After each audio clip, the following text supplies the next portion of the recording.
Então, meu povo, Vamos. em nome do Pai, do Filho e do Espírito Santo, Amém. vinde, Espírito Santo, enchei os corações dos vossos fiéis e acendei neles o fogo do vosso amor. Enviai o vosso Espírito e tudo será criado e renovareis a face da terra. Oremos. Ó Deus, que instruístes os corações dos vossos fiéis com a luz do Espírito Santo, fazei que apreciemos retamente todas as coisas, segundo o mesmo Espírito, e gozemos sempre da sua consolação, por Cristo Senhor nosso. Amém. Ó Maria concebida sem pecado, rogai por nós que recorremos a vós. Nossa Senhora Aparecida, rogai por nós. Em nome do Pai, do Filho e do Espírito Santo. Amém. Muito bem. Então, nas aulas anteriores, né, nós vimos a questão do erro religioso em geral, certo? Nós vimos a questão da autenticidade da religião católica, né, e dos defeitos, dos erros existentes na religião falsa de um modo geral e nos exemplos específicos de religiões falsas, né? As falsas religiões cristãs e as falsas religiões pagãs. No caso, a gente falou sobre o judaísmo, o islã, o hinduísmo e o budismo. Então, e nós terminamos a aula passada falando sobre o problema da mentalidade que se ensina em muitos lugares hoje a respeito todos os caminhos salvam e tal, e de que o caminho católico, a religião católica é só um caminho privilegiado dentre vários e tal. Por que essa visão é errada? Porque ela leva ao indiferentismo religioso. O indiferentismo religioso, por sua vez, acaba levando, né, chegando no final no ateísmo, né? Então, vamos prosseguir a partir desse ponto, né? Quando a gente fala, então, de religião, isso é importante, de religião e de erro religioso, é importante porque a gente precisa ter um norte, né? Qual é o norte? O que a gente pensa quando nós falamos de religião verdadeira e religião falsa? Hoje, o mundo, ele instrumentaliza o conceito de religião para o bem-estar da pessoa. Então, tudo aquilo que faz com que a pessoa se sinta imediatamente bem é tido como um caminho religioso bom, certo? Mas não é isso o que nós sempre aprendemos, né? Não é para isso que serve a religião. A religião, ela também existe para que você se sinta bem, mas essa não é a finalidade principal. A finalidade principal da religião é salvar a alma da pessoa, né? Fazer com que a pessoa não seja condenada ao inferno por toda a eternidade, mas que ela seja salva por toda a eternidade e vá para o céu. Hoje em dia se fala muito de liberdade, né? Então a religião, o conceito de religião, ele é condicionado ao conceito de liberdade. E na cabeça das pessoas, em geral, liberdade é o direito de fazer o que se quer fazer. Esse é o conceito moderno de liberdade, mas esse não é o conceito correto de liberdade, né? Não é essa a verdadeira liberdade. A verdadeira liberdade, o conceito correto de liberdade é a autonomia, o direito de escolha do bem. A liberdade de fazer o mal não é liberdade. Isso é uma falsa liberdade. Porque a liberdade é um bem, e por ser um bem, ela não pode ser usada para o mal. Então, hoje em dia as pessoas elas têm esse conceito errado, né? Esse falso conceito de liberdade. Daí, esses problemas envolvendo a religião, né? Esse monte de erros religiosos que existem no mundo, ainda que nós não estejamos mergulhados no erro religioso, eles significam alguma coisa para nós? Sim, significam. Por quê? Porque eles nos dão uma obrigação, eles nos dão uma responsabilidade. Que responsabilidade é essa? É de dar testemunho da verdadeira religião, testemunhar a verdadeira religião, né? Das formas que forem possíveis, seja sei lá, quem pode dar catequese que dê catequese, quem não pode dar catequese que divulgue as catequeses dos outros, etc e tal. Quem não pode fazer uma coisa nem outra, que dê testemunho através da sua vida, levando uma vida católica correta, para que as pessoas olhem e vejam ali o testemunho da verdadeira religião. Mas a obrigação de testemunhar a verdadeira religião é uma obrigação de todos. né? Todos os católicos têm essa obrigação. Nem todos têm a obrigação de ensinar, nem todos têm a obrigação de divulgar as coisas, tal, não sei o quê, mas dar testemunho, de alguma maneira, todos são obrigados a fazer isso. Todos são obrigados, aqui nas palavras de Dom Atanásio, né?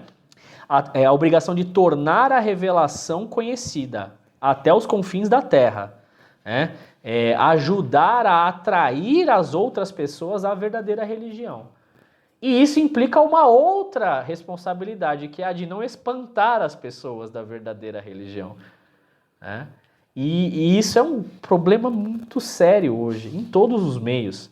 Porque às vezes a pessoa acha que só porque ela está na religião certa, ou infelizmente a gente pode falar dessa forma, do lado certo da religião certa, dentro da religião certa, do lado certo, a pessoa acha que só isso basta. E não basta.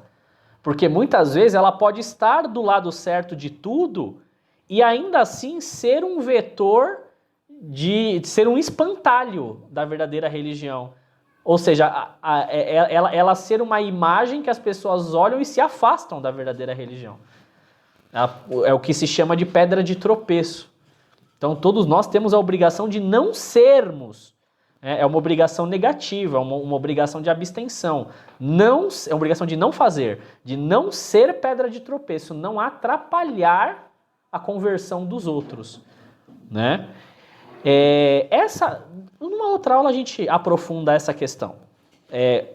Mas, dando prosseguimento, como se chama essa missão de anunciar a revelação de Deus? Essa missão de anunciar a revelação de Deus, ela se chama evangelização. Essa é a palavra, né, que se convencionou, né, dar, né? Essa palavra evangelho, ela significa boa nova, boa notícia. Então, evangelização significa o anúncio, né, da boa nova, o anúncio da boa notícia, né, dar a boa notícia.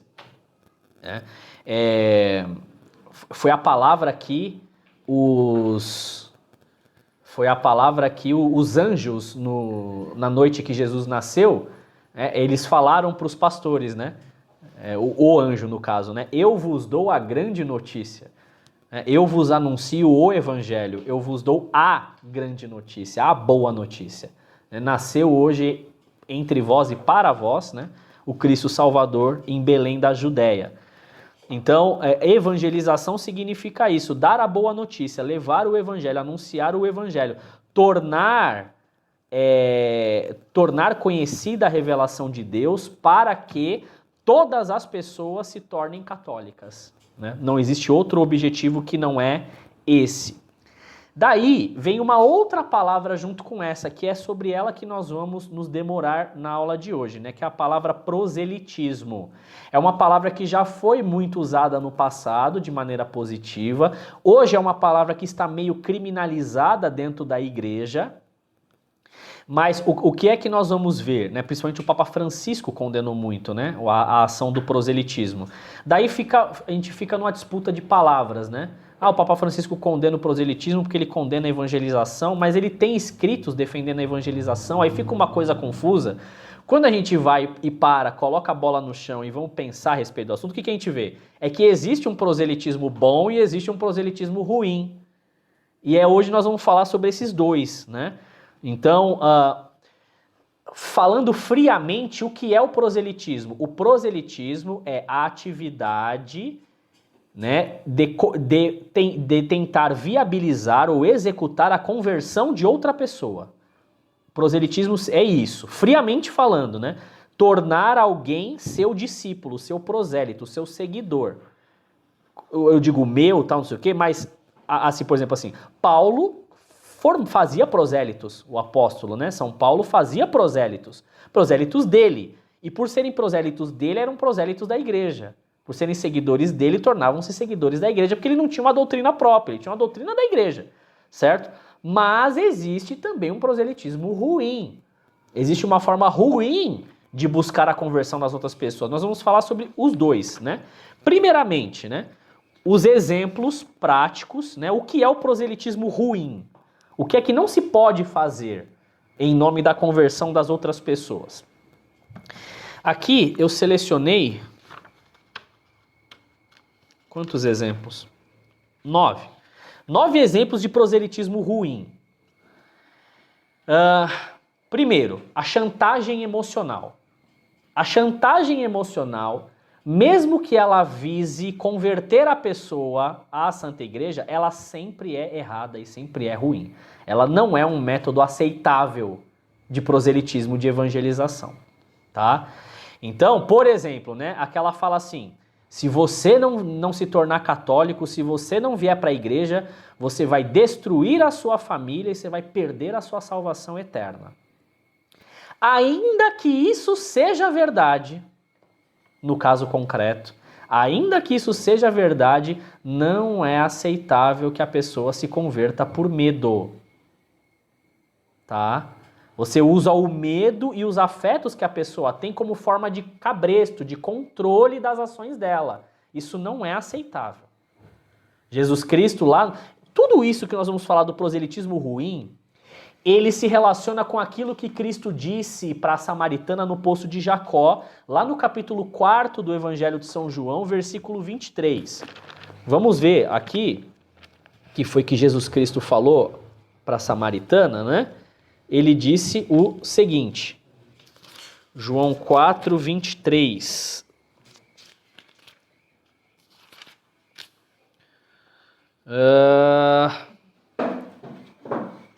Aqui. Vem a hora, e já chegou, em que os verdadeiros adoradores adorarão o Pai em espírito e em verdade, porque é destes adoradores que o Pai procura. Destes adoradores, né, que o Pai procura. Então, vejam vocês, não basta adorar em espírito e não basta adorar em verdade. Precisa dos dois. A verdade e o espírito. Então, tem que adorar corretamente, do jeito certo, professar a fé correta, mas é preciso que se esteja com um espírito correto também. Não é fazer o certo pelos motivos errados, é fazer o certo pelos motivos certos. Por isso que, veja só, para que a pessoa adore a Deus em espírito, ela precisa fazer aquilo porque ela quer fazer. Ela precisa agir com liberdade de consciência. Ela precisa agir de maneira livre e não de maneira pressionada.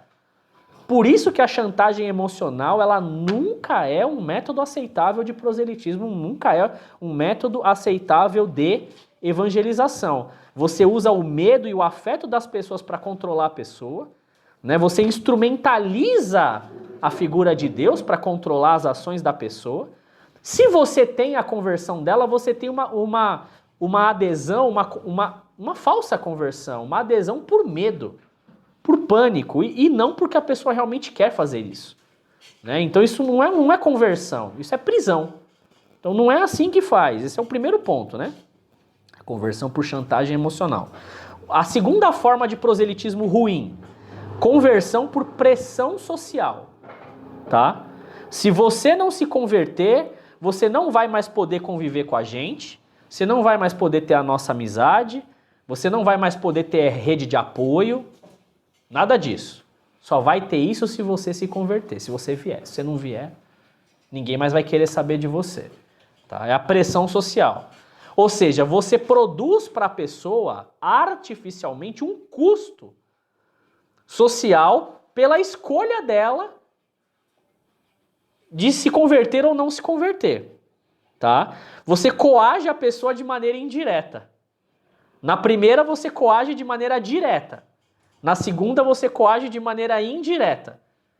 Né? Se você não fizer isso, nós não vamos fazer mais aquilo por você. Isso também não é correto. Isso não é certo. Né? A pessoa, ela se converte de novo por medo. Né? Por medo de perder vínculos, de perder rede de apoio, de se ver isolada, de se ver sozinha. Então essa não é uma ferramenta justa, né, de conversão. Ela tem que se converter porque ela crê. Primeiro porque ela crê, antes de mais nada. E não porque ela está ameaçada. Né? Terceiro exemplo de proselitismo ruim. A conversão vinculada a uma vantagem material. Isso aqui, os evangélicos neopentecostais são especialistas nisso aqui. Né? Então, converta-se, porque se você se converter, Deus vai te dar emprego, Deus vai te dar prosperidade, Deus vai curar a doença dos seus pais, dos seus filhos, Deus vai te dar sucesso, etc e tal. Isso é horroroso. Isso é um exemplo claríssimo de proselitismo ruim. Isso não é correto, isso não é aceitável. Né? Você trata a conversão da pessoa no modo de barganha, como se ela estivesse barganhando com Deus. Ah, Deus, eu te dou isso, em troca o Senhor vai me dar aquilo. Tá? Então a pessoa se converte esperando, né, esperando um benefício temporal da conversão dela. Não. Né? Isso é uma simonia disfarçada, é um comércio de coisas espirituais disfarçado. Né? Isso não é aceitável. A pessoa ela desenvolve uma falsa fé, que é uma fé utilitarista. Eu só creio, né, porque Deus vai me dar aquilo ali em troca que eu quero. Senão eu não creio. Então não. Né? Isso não é aceitável. Quarto exemplo de proselitismo ruim. Dependência psicológica. Criação de dependência psicológica. E isso é péssimo. Tá? Em ambientes sectários, ambientes de seita, isso é muito comum. Muito comum. Né? Você trabalha a conversão da pessoa se metendo tanto na vida dela, na vida privada dela, que aí você quer controlar a rotina dela, você quer controlar o que ela vai ler ou deixar de ler, com quem ela vai fazer amizade ou deixar de fazer amizade, onde ela vai estudar ou vai deixar de estudar. Você desqualifica qualquer tipo de crítica ao ambiente que você pertence. O ambiente que você pertence é perfeito, é infalível, ele não tem defeito nenhum. Se falar, é coisa do demônio. E tal. Né? E você transforma o líder do seu grupinho naquele mediador infalível. Ele é Deus na terra, não se pode falar nada contra ele não tem defeitos. Né? E aquilo que vale para as falsas religiões, que não pode ser feito, vale para nós também, que não pode ser feito também. Isso não interessa se é para a pessoa se converter, se é para ela melhorar na religião, não interessa. Os fins não justificam os meios importam. Então isso não se pode fazer. Né? Praticar abuso espiritual para que a pessoa se converta. Não. A Igreja Católica podia muito bem utilizar as confissões para controlar as pessoas. Por exemplo, forçar as pessoas, como igrejas evangélicas fazem, a Igreja Batista já foi condenada várias vezes por fazer isso, fazer as pessoas confessarem seus pecados no púlpito, no microfone. A Igreja Católica podia fazer isso. Não. Ó, é só você e o sacerdote, e não é nem para você olhar na cara dele, nem para ele olhar na sua cara. Tem que ter uma grade no meio. Entendeu? Não é para vocês se olharem nos olhos. Você entra, não é para você se identificar, falar seu nome, quem você é. Não. Não é para você dar contexto. Não, é só para dizer o que você fez e acabou. Por quê? Porque a igreja não quer te controlar. Ela não quer abusar de você. Ela quer curar a sua ferida do pecado. Não é se meter na sua vida. Não é controlar os seus passos. Não é nada disso. Então, se nem a igreja se propõe a fazer isso, ninguém está autorizado a fazer. Quinto exemplo de proselitismo ruim é a conversão sem informação honesta. Você informa a pessoa pela metade, porque tem coisa que na sua cabeça, se eu falar isso aqui, aí ela não vai querer se converter. Mas é uma coisa que ela tem que saber. Né? Então, tipo assim, a pessoa tem alguma coisa ali delicada da religião. E ela pergunta. Aí você fala para ela assim, não, depois que você se converter, que você tiver um tempo, aí a gente te explica esses pontos difíceis. Aí a gente te explica essas letrinhas miúdas no contrato. Aí a gente fala sobre isso. Não. Temos alguma coisa para esconder? Não. Se a pessoa, para se converter, precisa ter algum tipo de informação e ela quer saber, tem que falar, tem que responder. Né? Então, a pessoa quer saber sobre a Inquisição. Vamos ensinar para ela sobre a Inquisição, é. Ela quer saber sobre as cruzadas. Vamos falar sobre as cruzadas. Ela quer falar sobre a relação com os judeus. Vamos falar sobre a relação com os judeus, se ela quer saber. Não temos nada para esconder. E durante a história da igreja, 2000 anos é tempo para chuchu, hein? É muito tempo. Muito erro foi cometido em 2000 anos aí. Vamos falar sobre eles, Não temos nada para esconder. É a vida humana. A vida humana tem acerto, tem erro. A Inquisição foi uma coisa boa? Foi. Houveram abusos praticados pela Inquisição? Sim, houveram. Joana d'Arc foi morta pela Inquisição. Santa Joana d'Arc, queimada viva. Isso é verdade ou não é? É. Aconteceu.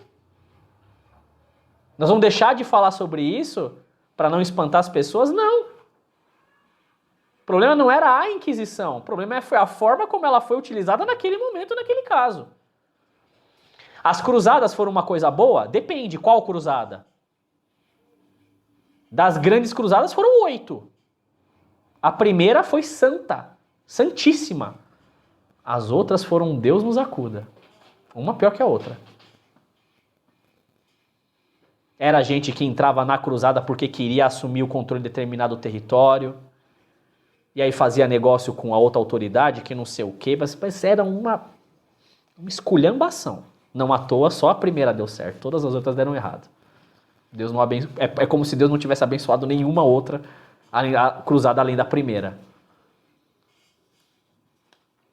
O problema foi da igreja? Não, foram dos membros da igreja que representaram a igreja naquele momento. Se a pessoa quiser saber sobre isso, quiser tocar nesse assunto e você souber responder, ou tiver alguém para ensinar sobre isso, vai esconder isso da pessoa? Não, vai falar. Vai falar. No século XIX, teve um historiador ateu, né? Que ele queria escrever um livro, se eu não me engano a história é essa, ele queria escrever um livro a respeito de alguns pontos controversos da Igreja Católica, e ele escreveu um pedido formal para o Papa Leão XIII, pedindo acesso à Biblioteca do Vaticano, para estudar esses pontos. Os arquivos do Vaticano. Bom, o Papa recebeu o pedido, não viu nada demais no pedido, concedo. Concedeu o acesso à biblioteca. O cara ficou lá não sei quanto tempo pesquisando lá, trabalhando no livro dele, na pesquisa dele ali na biblioteca. Ficou não sei quanto tempo lá, o cara viu de tudo. O cara viu da Inquisição, viu das Cruzadas, viu da crise ariana, viu da Revolução Protestante, o cara viu o diabo a 4. Terminou se convertendo. Porque ele terminou se convertendo por quê? Isso ele próprio falou, né? Ele falou, se com tudo isso aqui, essa religião não acabou, porque só pode ser de Deus mesmo. Porque, veja, são as cruzes, são as cicatrizes que a gente tem, que fazem parte. E que ao invés de denegrir a nossa religião, pelo contrário, só enaltecem, enobrecem a nossa religião. Aquilo que ela foi capaz de enfrentar e que ela continua enfrentando e vencendo. Então, outra coisa, exigências morais. Às vezes a pessoa quer saber. O que ela não pode fazer para se tornar católica? Não, eu não vou falar isso aqui, porque se eu falar, aí a pessoa não vai se converter. Que ela não pode comer carne de sexta-feira, que ela não pode fazer sexo antes do casamento, que ela não pode se relacionar sexualmente com um cônjuge sem abertura à vida, que ela não pode isso, que ela não pode aquilo, que ela não pode isso, que ela não pode... Aí ela não vai querer se converter. Não, tem que falar. Isso é o mínimo que ela tem que saber, a doutrina de fé e moral, né? É o mínimo. O que faz parte do depósito da fé? Ela tem que saber. Exigências morais, os dogmas, as consequências. O que pode acontecer se ela fizer isso, se ela deixar de fazer aquilo? Ela tem que saber. É justo que ela saiba e ela tem a responsabilidade de procurar saber sobre isso. Para se converter, a pessoa tem que dar o consentimento pleno. Ela tem que saber o que ela está fazendo. Para depois não falar assim, não, na verdade eu nunca me converti porque me enganaram, esconderam informação de mim. Não. Sem golpe. Sem trapaça. Falar a verdade para a pessoa. Sexto exemplo de conversão, ou de proselitismo ruim. Conversão por exaustão. O que é isso? Aquela insistência incessante, bombardeio emocional na cabeça da pessoa, aquele desgaste até a pessoa ceder. A pessoa aceita se converter porque ela não aguenta mais aquela pressão. Isso não é um meio lícito de proselitismo. Tá? Essa coisa de tentar quebrar a resistência psicológica da pessoa. Violar a liberdade interior da pessoa. Né? A pessoa, na verdade, ela não se converte, ela se rende. Isso não é conversão. Né? Então, não, sem técnica de interrogatório, sem PNL, que hoje é muito comum, né? Programação neurolinguística, sem truques, tá? Como Jesus Cristo falou, nada vos ensinei em segredo, não estou escondendo nada de vocês. É isso aqui, ó. Eu sou isso aqui que vocês estão vendo, a doutrina é essa aqui que vocês estão me ouvindo falar, a religião é essa. Sem golpe, sem truque. Sétimo exemplo, antepenúltimo exemplo de proselitismo ruim. Conversão utilizando culpa. Culpa patológica. Olha, se você não aceitar isso aqui que eu estou te propondo, que eu estou tentando te ensinar, você vai estar rejeitando o próprio Deus. Mesmo que seja a verdade, não é essa a forma de fazer. E não é essa a forma de falar. Tá? Porque muitas vezes a pessoa ela não está rejeitando o próprio Deus. Ela talvez não esteja conseguindo entender o que você está ensinando. Muitas vezes ela não está conseguindo enxergar aquilo que você enxerga tão facilmente. Talvez é aí que tá, você não tem como saber. Talvez não seja maldade, não seja ruindade, não seja dureza de coração. Seja uma limitação humana. Temporária, momentânea. Tem que ter misericórdia com a pessoa, tá? Não colocar um prazo, um deadline para ela, não.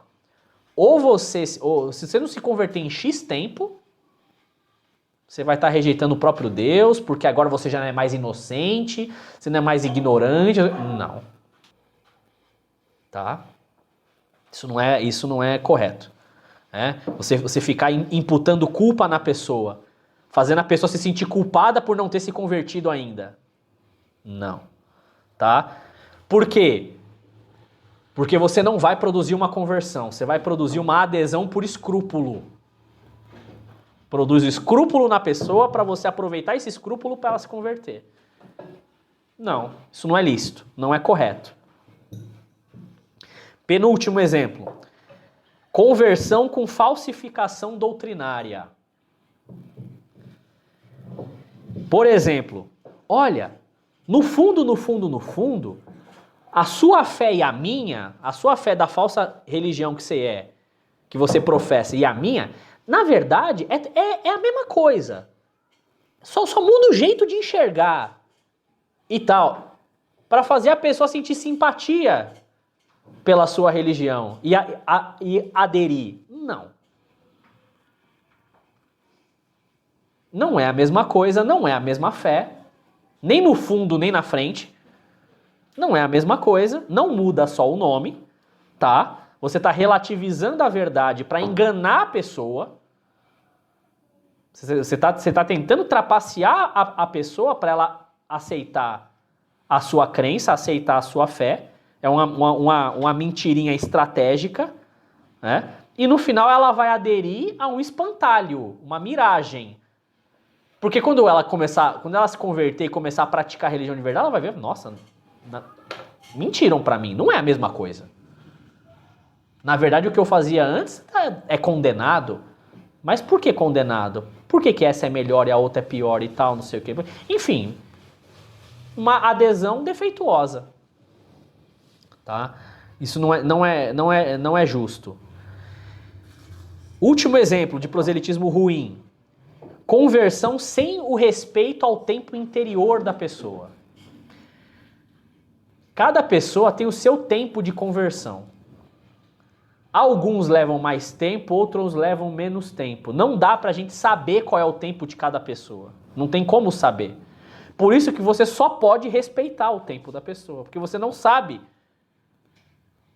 se ela tá enrolando você mesmo ou se é realmente que ela demora. Que ela é devagar. A conversão de Santo Agostinho, por exemplo, levou 30 anos. E quanta gente tentou ajudar, viu? Nossa! Quanta gente ficou pelo caminho ali tentando ajudar aquele homem a se converter? Muita gente ficou pelo meio do caminho. Mas como é que se viola, por exemplo, o tempo interior da pessoa? Não, você tem que decidir agora. Você já teve tempo suficiente. Decide agora ou você vai perder a graça. Jesus está passando agora olhando para você. Ou você olha de volta para ele agora, ou ele vai dar as costas e não volta mais. O cavalo está passando selado agora, não vai passar nunca mais. Não é assim. Até o último dia da vida dela, Deus continuará tentando a conversão dela. Oferecendo para ela graça suficiente para ela se converter até o último dia. Na verdade, não é nem até o último dia, até o último momento. Até o último momento da vida dela, Deus vai estar tentando trazer ela à conversão. E como você não tem como saber se a pessoa está de boa fé ou de má fé, você só pode respeitar e aceitar o que ela fala para você, sem tentar forçar, né? Algumas pessoas, muitas vezes, elas são naturalmente lentas. Demoram para assimilar, demoram para elaborar as coisas na cabeça, para decidir, né? E quem tem que decidir é ela, só ela pode decidir, você não pode decidir por ela. Então, isso não é aceitável. E puxa vida, eu falei que esse era o último exemplo, porque tem um aqui que eu acho que não precisa nem falar, né? A coação física, né? A coação física. A tortura, a ameaça de morte, etc., como acontece nos países muçulmanos, né? Aquela coisa, como os japoneses fizeram com os católicos, né, durante 200 anos na perseguição.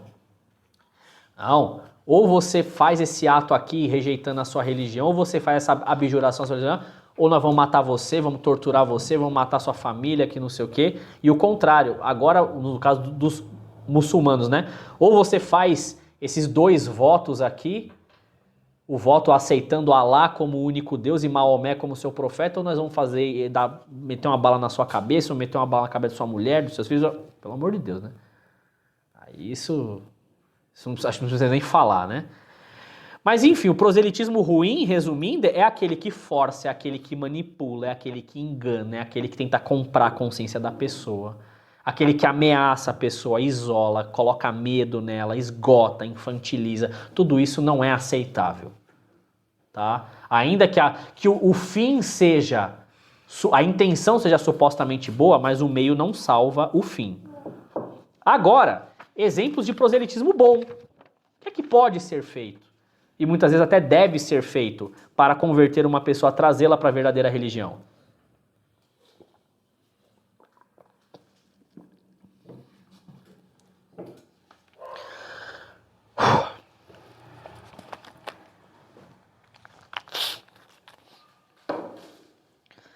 Primeiro exemplo.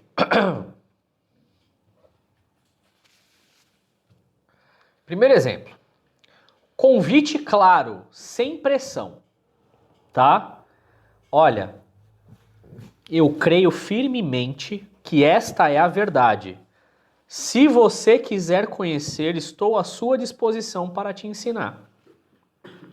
Ou estou à sua disposição para te apresentar a alguém que pode te ensinar. Se você não quiser, está tudo bem. Seguimos amigos. Isso é um meio lícito de proselitismo, tá? Você explicita o seu objetivo de converter a pessoa, ela sabe o que você quer, você não está escondendo nada dela, você preserva a liberdade dela, o direito dela de recusar, não chantageia, tudo ok. Isso é um meio justo e correto. Segundo exemplo de proselitismo bom, testemunho coerente de vida. Tá? Você demonstra, não é que você ostenta. Se você ostenta, você já está errado. E isso no meio católico hoje é terrível. Que coisa absurda que esse pessoal faz nas redes sociais, que não é para incentivar ninguém a nada, é para ostentar uma realidade que muitas vezes nem é uma realidade real, desculpa, se é que essa expressão existe. Muitas vezes é falso, muitas vezes é um teatro. Aquela coisa daquela família numerosa, cheia de filhos e tal, não sei o quê, papapá. Puxa, aquilo parece lindo. É lindo se a pessoa vive aquilo e as pessoas observam. Deixa de ser lindo quando ela transforma aquilo num reality show. Isso não é testemunho, isso é ostentação. Isso não é virtude, é vício. Isso é autopropaganda. É marketing de si próprio. Isso não é aceitável, isso não é correto.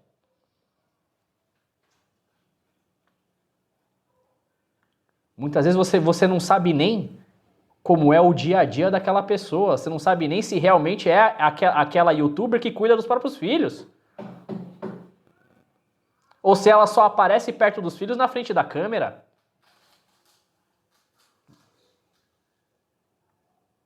Ah, mas existe isso? Ô, louco! Ou se existe. É.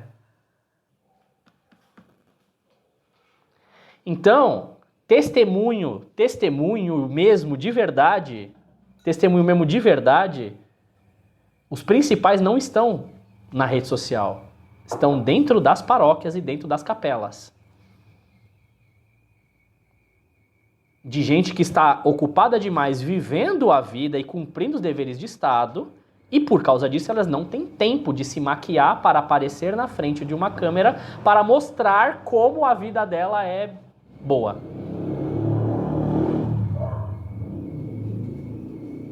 Então, testemunho coerente de vida, o que é? Esse segundo método bom de proselitismo é você viver a sua vida, é você fazer o seu, cumprir as suas obrigações, é isso. Você professar a fé, praticar os atos públicos de religião e cumprir os seus deveres de Estado. É isso. Não é nada além disso. Se você vai ligar uma câmera para fazer isso, isso é muito problemático. Muito problemático mesmo. Tá? Cuidado com isso. Sabe o que é um testemunho que converte muita gente? Testemunho dos sofrimentos suportados. Às vezes, pessoas que passaram reveses assim na vida, que você toma conhecimento, reveses terríveis assim. Ou é um luto, sabe? Ou é uma doença incurável, ou é um revés financeiro muito grave, e você vê como a pessoa lida com aquilo, sabe? Resignada, forte, etc. Não se deixa abater, não perde a alegria e tal. Isso é um baita de um testemunho. Então, puxa, exemplo de vida, exemplo de família, assim, é simplesmente viver direitinho. É só isso. Você não precisa falar para ninguém que você está vivendo direitinho. As pessoas vão ver que você vive direitinho. E elas vêm mesmo, confia. Elas vêm. Porque normalmente as pessoas querem fazer o que é certo, tá? Normalmente. Normalmente as pessoas querem fazer o que é certo. E normalmente elas buscam algum lugar onde as pessoas estejam fazendo o que é certo. Então, se você estiver fazendo o que é certo, na sua, no sapatinho, quietinho, sem alarde, não se preocupe, não, as pessoas vão ver. E você vai encorajar muita gente.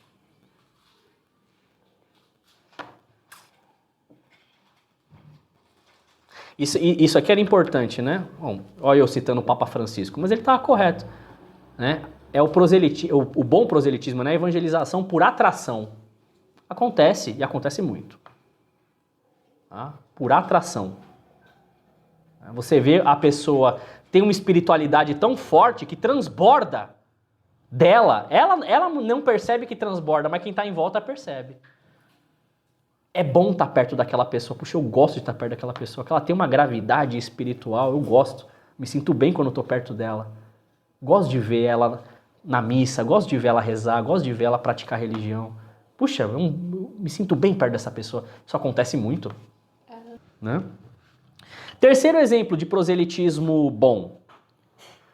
Ensino racional e honesto. Tá? Ó, a doutrina é essa, os dogmas são esses, a revelação de Deus é essa, as obrigações morais são essas, as dificuldades são essas. Quer se converter? Ótimo. Pense com calma. Pense com calma e não tenha pressa. Pense com calma. Pense com cuidado. Tá? A pessoa está informada daquilo que se espera dela, que se exige dela. Você respeita a inteligência dela. Você não esconde nada para depois. Não. Fala tudo. Fala a verdade toda. Quarto exemplo de proselitismo bom. Aqui, cuidado. Correção fraterna direta quando você tem liberdade para isso. Tá? Quando você tem liberdade para isso. Então, por exemplo, né? Dizer para alguém, né? Olha, isso aqui que você está vivendo é incompatível com a religião, tá? Se você quer realmente seguir a Cristo, você vai ter que mudar isso aqui. Isso deve ser feito? Deve. A questão é, por você? Sim, se você tiver liberdade para isso. Obrigação você não necessariamente tem, porque essa é a missão dos mestres de fé. Mas você pode ter algum nível de responsabilidade se você tem liberdade com essa pessoa. Um vínculo com ela, abertura. Agora, hoje em dia, né, também vindo muitas vezes desses influenciadores de internet, a correção fraterna vira um pretexto para você ficar se metendo na vida dos outros. Mas, correção fraterna, tem que tomar esse cuidado. Primeiramente, você tem potestade para corrigir? Se você não, por exemplo, é seu filho, é sua filha, não é? Você não tem você não é sacerdote, você não tem potestade? Você tem liberdade para isso? Só te deu essa abertura para você falar sobre isso? Aí beleza. Se não for nenhuma coisa nem outra, aí é complicado, né? São Paulo fala muito sobre isso, né? Dos intrometidos nos assuntos dos outros. Tem que tomar muito cuidado com isso, tá? Quinto exemplo de proselitismo bom. Perseverança, insistência, mas sem assédio. Tá? Sem assédio. Você propôs, ofereceu, tentou ensinar, a pessoa hesitou, não abraçou na hora, você permanece disponível, tá? Mas sem encher o saco da pessoa, sem importunar a pessoa, certo? Permanece disponível. Porque só quem pode, só quem pode executar a conversão dela é ela. E tem que ser um ato livre, tá? Então deixa a pessoa decidir, respeita o tempo interior dela, não persegue, sabe? Não assedia a pessoa, não, nada disso, tá? Sem desespero. Confie em Deus. Reze pela conversão da pessoa. Peça a Deus que aumente a graça atual daquela pessoa para que ela possa se converter mais rapidamente. Mas não tente você vencer os obstáculos da pessoa. Cada um no seu quadrado. Sexto exemplo de proselitismo bom. Aqui é importante, hein? Uso legítimo da autoridade. Uso legítimo da autoridade. Pais. E aqui, obviamente, pai e mãe, né? Pais, professores, catequistas, mestres, em geral, enfim. No seguinte sentido, estabelecimento de disciplina. Enquanto você estiver sob a minha autoridade, o caminho é esse e você estará nele.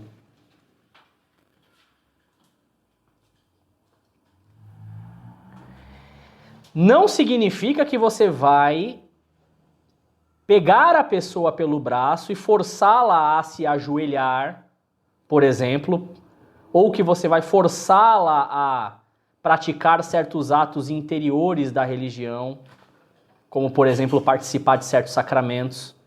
Se a pessoa já é adulta, você não pode forçá-la a participar dos sacramentos, porque o sacramento exige uma disposição interior, senão é sacrílego. Mas o mínimo, se ela tiver sob a sua autoridade... perdão. Se ela tiver sob a sua autoridade, dentro da sua casa, por exemplo, ou no seu redil de autoridade, o mínimo de respeito e profissão exterior da religião você pode exigir. Dou um exemplo prático. Uma conversa que eu tive com o Padre Wander recentemente. O filho, quando atinge a maioridade, mas ainda mora dentro da casa. Bom, cada um sabe onde aperta o seu sapato, cada um sabe como cuida da sua própria família, né? Longe de mim querer dizer como que cada pessoa deve exercer a autoridade dentro da sua própria casa, porque eu não gosto que ninguém diga como eu devo exercer na minha casa, então eu não vou dizer isso da casa dos outros. Mas, professor, eu sou pai de X filhos, um deles vai fazer 18 anos e ele me disse que quando ele fizer 18 anos, eu não vou mais poder obrigar ele a ir para a igreja. Ele está certo? Resposta, não.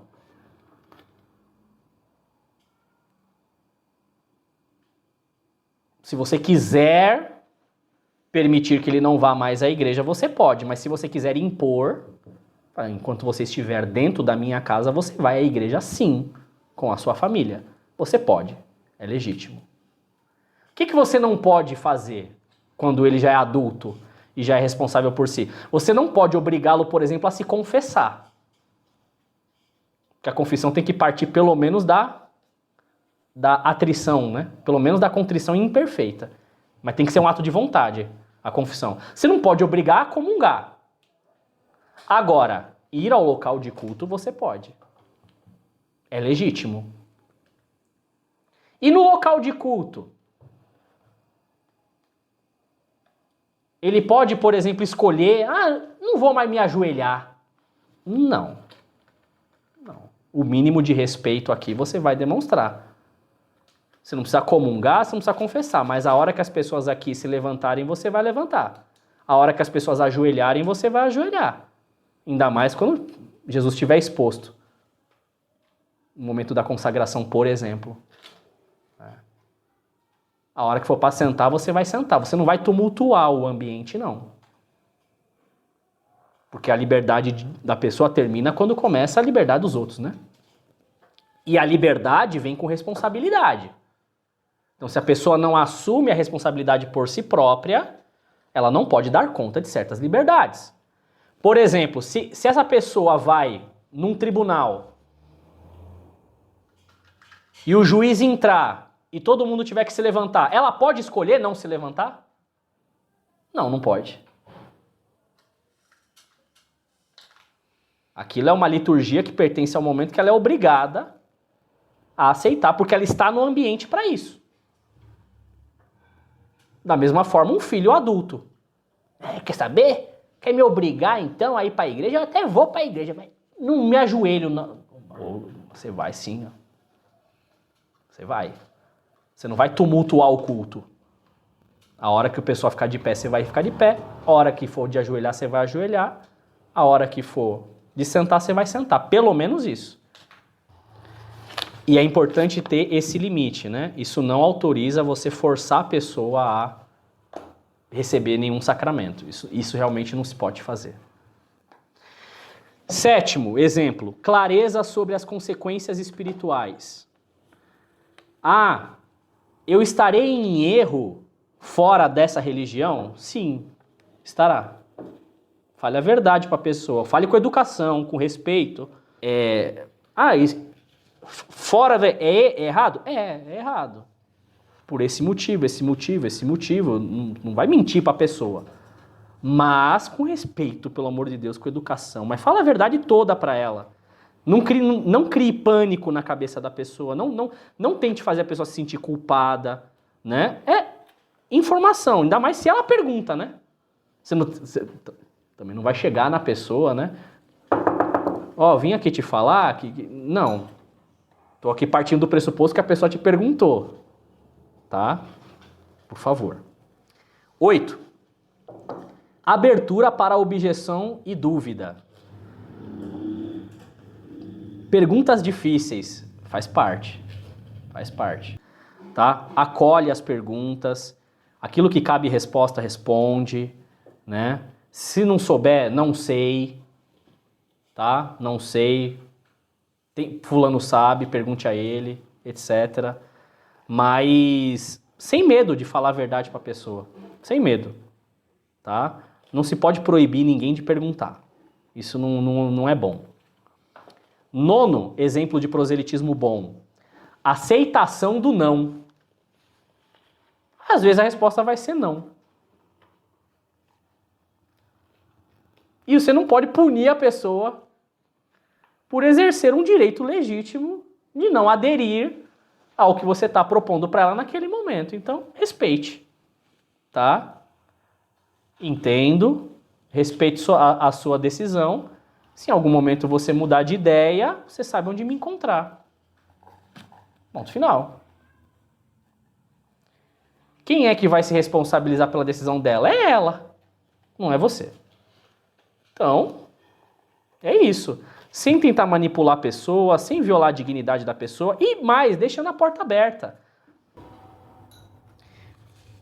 10. Oferecer para a pessoa uma vida inteira e não só um conjunto de ideias. Isso é importante. Tá? Então, quando for falar da religião para a pessoa, não só falar sobre as questões de doutrina, questão de ensino, não é só isso. É falar também dos sacramentos. Mas assim, falar sobre isso de um jeito positivo. Não falar como se isso fossem fardos que a pessoa iria ter que carregar, entendeu? Você vai ter que ir à missa todo domingo, você vai ter que se confessar X vezes, você vai ter que parar de fazer isso. Não. Oferecer como uma proposta de vida boa para ela. Mostrar por que isso é bom. Que legal que você vai à missa todo domingo. Mostrar por que isso é bom. Por que vai ser bom que ela vai poder se confessar quando ela quiser. Por que vai ser bom ela seguir aquele código de moral, aquele código de conduta? O que aquilo vai fazer bem para ela? A vida dela vai melhorar. Né? sem vender ilusão, sem prometer facilidade, chamar para uma vida real, um propósito de vida. Então, resumindo, né? O proselitismo bom é aquele quando você oferece para a pessoa a verdade inteira, verdade completa, tá? Com reta intenção, sem utilizar meios ilícitos, certo? E sem que a pessoa se sinta constrangida de dizer não. Não. Se ela tiver que dizer não, que diga. Não é você que vai castigar a pessoa por isso, punir a pessoa por isso. Pensar, né, nas palavras de Cristo, tá? Anunciar o evangelho a toda criatura. Pensar nas palavras dele também, Mateus 18,14, né? Não é da vontade do meu Pai que se perca nem mesmo um destes pequenos, tá? Lembrar que ele é o Deus que procura justamente a ovelha perdida, se regozija com todas as ovelhas que não se perderam, mas procura especialmente, se alegra especialmente quando encontra aquela perdida, né? E pensar nisso, né? Que ninguém é descartável. Ninguém é descartável. Todos são importantes para Deus. E Ele quer todos, a salvação de todos. Tá? E isso é o que se tem que ter em mente quando se fala em proselitismo. Hoje a gente conclui aqui a aula e na semana que vem a gente vai falar sobre dignidade humana e fraternidade. Hoje se fala tanto sobre isso, né? Fraternidade, a fraternidade universal, etc. Como entender tudo isso do jeito correto e como entender isso do jeito errado. Vamos falar sobre isso na semana que vem. Tá? Eu vou encerrar agora, a gente vai rezar, vou encerrar, e aí depois se vocês quiserem fazer perguntas, aí vocês fazem, tá bom? Em nome do Pai, do Filho e do Espírito Santo. Amém. Ave Maria, cheia de graça, o Senhor é convosco, bendita sois vós entre as mulheres, bendito é o fruto do vosso ventre, Jesus.